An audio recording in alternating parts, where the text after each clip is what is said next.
안녕하십니까. 사무사투의 이중의 세무사입니다. 조경환 세무사입니다. 예, 김땡땡 세무서입니다.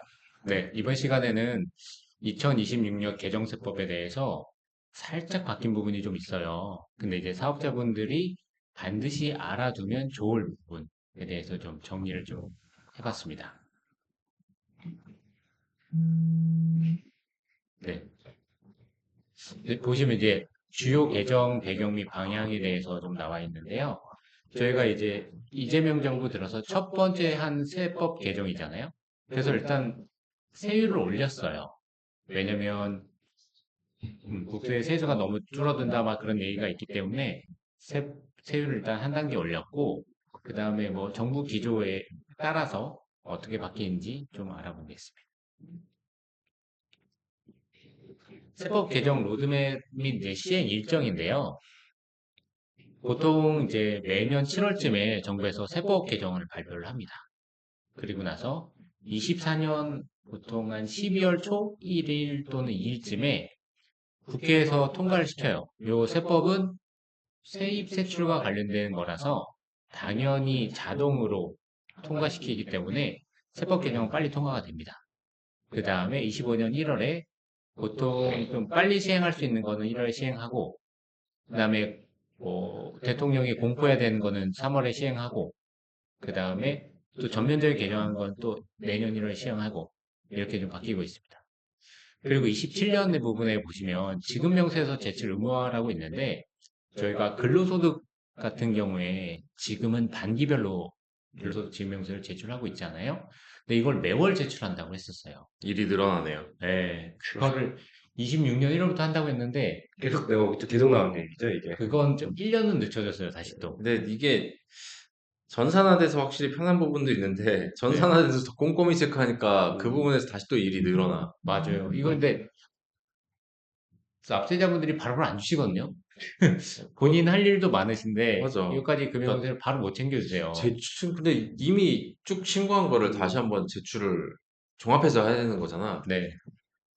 그냥 저기 뭐냐 정부에서 다 취합한 걸로 종합해주면 안 돼? 우리 매월 신고하고 있는데 그러니까 그거를 또 한 가지를 그 또 좀 추가시키고 원천세 뭐 신고하고 AI 대변역 하시는데, 그렇죠. 이게 너무 번거로워요. 그래서 하나로 하자 이런 얘기가 좀 많이 나오고 있어요. 그러니까 이게 너무 불편해. 우리 음, 일하는 사람들도 힘들고 사장님들도 이거 일일이 다 그러니까 뭔가 사장님한테 일을 하나 더 주는 거잖아. 음, 이것도 체크해야 돼요라고. 음. 그런 꼼꼼한 건 좋은데 힘들게 하는 거는 어쩔 수 없다. 그래서 사장님께서 직접 챙기기가 어렵게 돼가고 있어요. 지급 맞아. 명세서를 뭐 매월 제출해야 된다. 이거 하면 과태료다. 뭐 또 사대보험 보수총액 신고도 뭐 매월 해야 된다. 뭐 되게 많잖아요. 그런 게 많아지고 있기 때문에 일일이 다 챙기시기에는 아마 힘드신 부분이 있을 겁니다. 음, 그다음에 창업 중소기업 세액 감면이 개편이 됐습니다. 저희가 기존에는 수도권 이제 100% 감면이 폐지가 됐어요. 너무 과다하다고 얘기가 많이 나왔었거든요. 특히나 인천, 송도 지역의 사업자 등록을 내는 경우에 서울이랑 가깝잖아요. 음, 그럼에도 불구하고 배포를 해주다 보니까 인천, 송도에 인구 유입이 많다고 막 이렇게 뉴스 나오고 그러더라고요. 근데 실상은 사업자 등록만 해놓고 거주를 안 하는 경우가 많다. 뭐 그런 기사가 있어서 100%는 좀 과다해서 이제 75%좀 내린 것 같습니다. 이거는 25년 12월 30일까지 사업자 등록했을 경우엔 100%인데 26년부터는 좀 내려간다고 보시면 돼요. 75%까지. 네. 그다음에 과거엔 최저한세도 적용을 안 했는데 이건 또 최저한세가 적용이 돼요. 음, 그러다 보니까 실제 부담은 더 올라가실 수가 있습니다. 여기서 얘기하는 최저한세라는 거는 이제 음, 아무리 내가 감면을 받아갖고 세금이 제로가 됐는데 음, 제로는 안 돼. 최소한 정도로 요 정도는 내라고 하는 네, 그 기준이 있어요. 7%였나? 맞습니다. 그 정도는 내야 되기 때문에 감면을 받더라도 7%는 일단은 내. 나머지는 내년에 해줄게. 쌓아놓고 내년에 해줄게라는 제도가 최저한세라고 보면 됩니다. 맞습니다. 네, 네. 여기 나왔네. 아, 준비하셨네. 영세사업자 기준이랑 최저한세가 이제 있습니다. 영세사업 기준이 기존에는 이제 8천만 원이었는데 이게 1억 4백만 원으로 상향됐어요. 근데 사실 매출이 1억 4백만 원인데 이익이 남기는 쉽지 않거든요. 그지? 그렇다면 감면받을 것도 없어요, 사실. 이건 영세 사업자에 대한 감면이란 혜택은 있으나 마나인 것 같다는 생각이 들고요. 그 영세 사업자라고 하는데 1억 400. 400은 뭐야? 간이가 되시죠. 그러니까 1억이면 1억이고 1억 1000이면 1억 1000인데 1억 400은 뭐야? 저게 법에서는 8천만 원에 곱하기 30%까지, 130%까지 할 수 있기 때문에 1억 4백인데요. 좀 더 늘려줘야 되는 거 아닌가? 사실 지금 이 고물가 시대에 간이가세 제도가 그렇습니다. 그다음에 최저한세 도입은 아까 조경환 선생님도 말씀하셨던 것처럼 일부는 감면해돼 이 이상은 납부해라는 게 최저한세라고 보시면 됩니다.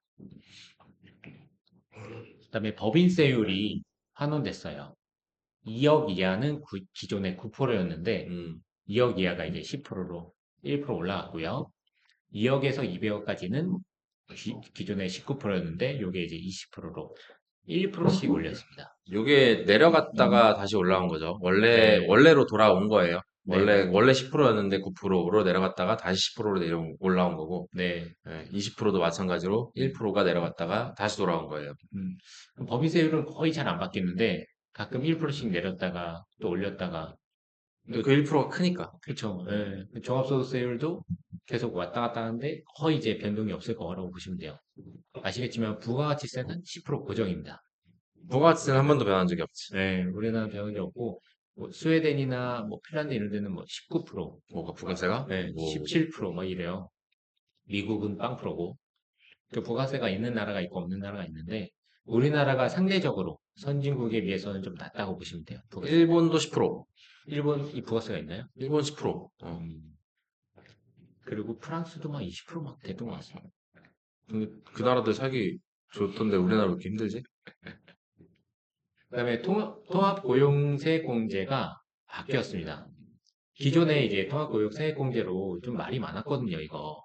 왜냐면 1차 년도, 2차 년도, 3차 년도 공제해주고 음, 인원이 감소하면 다시 추징해가고 음, 그러면 사실 번거롭지. 번거롭죠. 1차 년도에 공제 안 받고 2차 년도, 3차 년도 매년 계산해야 되고 어떻게 보면 통합고용세공제가 과거에는 1차 년도, 2차 년도에 신고 안 하고 3차 년도에 세공제를 신청하는 게 네, 소급해서까지 한 더 번에. 유리했었어요. 왜냐하면은 언제 그만둘 줄 모르니까 3년째까지 근무하면 아 이제 받을 수 있겠다 해갖고 소급해갖고 신청하는 그게 훨씬 낫죠. 왜냐하면 공제 받았다가 나중에 이 사람이 그만둬갖고 토해내게 되면은 받은 금액보다 좀 더 토해내야 되는 결과가 발생하기 때문에 쉽게 그 세액공제를 적용할 수가 없었어. 네. 손해볼 수가 있으니까. 근데 그것도 그렇고, 이 사람이 계속 일할지 그만둘지는 내가 결정하는 게 아니잖아. 네.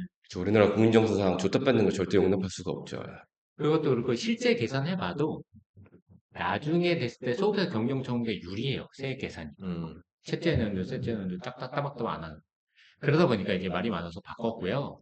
사후관리가 폐지가 됐습니다. 과거에는 이제 인원이 줄어들면 추징이 갔는데, 지금은 첫째 년도 900, 두 번째 년도 1300, 세 번째 년도 1800 이런 식으로 증가하게끔 바꿔놨어요. 그러니까 전에는 일정액을 연마다 뭐 1000만 원이면 1000만 원 얼마냐? 700하고 1400인가? 네. 700하고 1400을 연마다 해주고 그러니까 초반부터 빡빡 쏴주고 안 되면은 못 지키면 다시 돌려줘 이거였는데 이제는 이 사람을 고용 유지를 오래 하는 만큼 조금씩 더 해줄게. 그러니까 맞아요. 최대한 오래 고용이 유지가 되도록 신경 써. 네, 이런 방식으로 바뀌었다라는 거지. 맞습니다. 그리고 두 번째, 이게 중요해요. 과거에는 근로계약서 작성을 하고, 했으면 그때부터 이제 세액공제에 들어갈 수가 있는데, 지금은 아니에요. 실제 1년 이상 근무한 직원이 있을 경우에만. 1년 이상 기다려보고, 그때만 세액공제가 돼줘요. 그래서 이제 이 부분이 많이 바뀐 거고요. 만약에 뭐 그냥 6개월 하고 그만뒀으면 이 사람은 대상 자체가 아닌 거고. 그렇죠. 빠지죠. 네. 그 다음에 이제 연차별 차등 지급. 아까 말씀드렸다시피 1차 년도 소액, 2차 년도 좀 더 올라가고, 중액, 3차 년도 또 올라가고, 큰액. 계속 증액으로 이렇게 올라가도록 바꾸었습니다. 그래서 1차 년도 지급액이 15%다. 2차 년도는 25%다. 3차 년도는 60%다. 이게 장기 근속을 유도하도록 바꿨다고 보시면 됩니다. 세액공제 잘 받으려면 장기 근속을 유도해라. 네, 맞습니다. 그 다음에 부가가세 및 가산세 리스크가 상향했다고 보시면 됩니다. 가공세은계에서 많이 끄는데 이게 저희들은 많이 접하진 않겠지만 가공세에서 끊는 업체가 음료나 주류가 좀 많다고 하더라고요. 그리고 실제로 서울 외 지방 같은 경우는 여전히 음, 암암리에 많이 이제 가공생활기관에서 거래가 되고 있다고 맞아요. 알고는 있어요. 근데 저 이거 뭐 부가세 많이 나와요. 좀 살게요. 이런 어, 분들이 좀 있어요. 좀 사올 테니까 잠깐 기다려주세요. 이런 음, 그래서 기존에 공급가액의 3%가 가산세였는데 이제 공급가액의 4%가 4%. 공급가액의 4%야. 세액의 그렇죠. 4%가 아니라. 네, 엄청난 거예요. 그러니까 뭐, 1,000만 원짜리 거래, 1억짜리 만약에 끊어왔다. 1억짜리 음, 끊어오면은 400만 원이지. 네, 가산세만. 4%라는 숫자는 처음 봤네. 그것에 대해서요. 네, 맞습니다. 그 다음에 유튜버, 콘텐츠 창작업이잖아요. 현금 매출 명세서 제출을 의무화하도록 했어요. 이것도 유튜버가 현금 매출이 있나? 뭐지? 뭐 현금 매출이라고 한다면 그냥 통장으로 받은 것도 현금 매출을 보지 않을까요?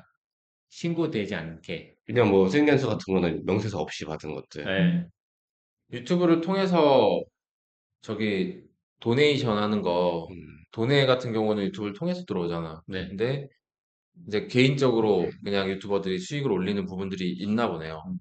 그리고 그다음에 이제 간이지급명세서 제출이 지금 근로소득이나 이런 것든 간이지급명세서가 반기별 제출인데 요거를 매월 매월 제출하려던 걸 26년부터 그걸 27년으로 바꾼 겁니다. 27년부터 시작한다는 거죠, 그러면. 이 네, 상태로 가만히 놔두면. 네. 또 어떻게든 반발하던가 해야겠죠. 음, 이게 너무 부담이 커요, 이건. 27년부터 시행하는 게 하나 더 있지. 코인 과세. 가상화폐 자세. 그렇군요. 과세. 이것도 한번 다루긴 해야 되는데 그다음에 이제 자녀 양육과 관련된 지원이 확대됩니다.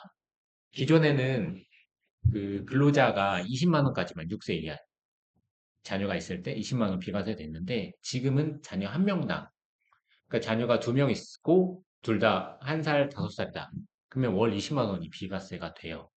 이 부분은 비과세가 한도가 늘어났다고 보시면 돼요. 다자녀에 대한 좀 혜택을 늘리기 위해서. 그래서 요거 같은 경우에는 만약에 이런 규정이 없다고 하면 회사에서 취업 규칙을 바꾸거나 뭐 그런 대응을 통해서 비과세를 적극적으로 올리시는 게 좋을 것 같습니다. 많이 나와라. 맞습니다. 혜택 줄 테니까 음, 많이 나와라. 인구 소멸국이니까. 네. 그래서 그다음에 이제 교육비 공제 범위가 초등학교 2학년 이하 자녀에 대해서 예체능 학원비가 포함이 됐고요. 그다음에 저출산 대응하기 위해서 자녀 양육권 세부담 대폭 완화한 쪽으로 이렇게 좀 바꿨다고 합니다. 이게 뭐 20만 원 낼 수도 있고 30만 원 낼 수도 있고 늘어날 수도 있을 것 같습니다. 그다음에 사업자를 위해서 이제 세 가지에 대해서 대응 전략이 있는데 첫 번째 창업 타이밍 및 지역을 검토를 해 주셔야 돼요. 첫 번째 사업장 등록을 냈을 때 그 지역이 수도권이냐 비수도권이냐에 따라서 이 꼬리가 끝까지 따라가요. 맨 처음에 한 달 동안만 서울에서 사업장 내고 이전할 거예요. 이렇게 하면 안 돼요. 그러면 감면 못 받아요. 그러니까 한마디로 처음 창업한 그 지역이 계속 음, 확정이 돼서 모든 조건이 다 결정이 된다는 거잖아. 네, 한마디로 꼬리표네 진짜. 주민등록보다 좀 본적 개념이네요. 이거는. 맞아요.